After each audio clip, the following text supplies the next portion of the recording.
Hello friends, Venkateswara స్వామి చరిత్ర episode 10. బకులాదేవి ఎవరు అంటే ద్వాపర యుగంలో శ్రీకృష్ణుడి తల్లి అయిన యశోదాదేవి. శ్రీకృష్ణుడి పెళ్లి చూడలేకపోయాను అని బాధపడుతుంటే శ్రీకృష్ణుడు ప్రత్యక్షమయ్యి, బాధపడకు తల్లి, మళ్ళీ మీరు వచ్చే జన్మలో బకులాదేవిగా జన్మించి నా వివాహం మీరే చూస్తారు అని వరము ఇస్తాడు. ఆమె ఈ జన్మలో బకులాదేవిగా జన్మించి శ్రీనివాసుడికి జన్మనిస్తుంది. బకులాదేవి చాలా పేదరికంలో ఉంటుంది, కానీ ఉన్నదానిలో చాలా ఆనందంగా ఉంటుంది. అలా శ్రీనివాసుడికి పద్మావతికి పెళ్లి వయసు వస్తుంది. ఒకరోజు పద్మావతీదేవి తన స్నేహితురాలతో కలిసి పూలు కోయడానికి వెళ్తుంది. వాళ్ళు అలా ఆనందంగా పూలు కోస్తుంటే ఒక పెద్ద ఏనుగు వస్తుంది. అది చూసి భయపడి అందరూ పరిగెడతారు. అలా పద్మావతీదేవి కూడా శ్రీనివాసుడి ఇంటి వైపు పరిగెడుతుంది. ఏనుగుని శ్రీనివాసుడు వచ్చి ఆపుతాడు. అప్పుడు మొదటిసారి శ్రీనివాసుడు పద్మావతీదేవి ఒకరినొకరు చూసుకుంటారు. శ్రీనివాసుడు పద్మావతీదేవిని ఏనుగు నుంచి రక్షిస్తాడు. అప్పుడు పద్మావతీదేవి తన చేతిలో ఉన్న పువ్వుని స్వామికి సిగ్గుపడుతూ ఇస్తుంది.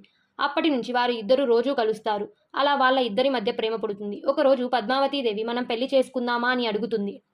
అప్పుడు శ్రీనివాసుడు, నేను చాలా పేదవాడిని, నువ్వు మహారాణివి, మీ నాన్నగారు ఒప్పుకుంటారా అసలు అని అడుగుతారు. అప్పుడు పద్మావతీదేవి నేను ఒప్పిస్తాను అని చెప్పి ఆకాశరాజు దగ్గరికి వెళ్తుంది. నాన్న, నేను ఇలా శ్రీనివాసుడు అనే అబ్బాయిని ప్రేమిస్తున్నాను అని చెప్తుంది. ఆకాశరాజు, అతను చాలా పేదవాడు, నీకు అన్నం కూడా పెట్టలేని స్థితి, నేను ఒప్పుకోను అని చెప్పగా పద్మావతీదేవి బాధపడుతూ వెళ్ళిపోతుంది. ఆ రోజు సాయంత్రం ఆకాశరాజు కలలో అప్పుడు విష్ణువు ఇచ్చిన వరము గుర్తు చేస్తాడు మరియు ఆకాశరాజు చెవులో ఒక రహస్యం చెప్తాడు.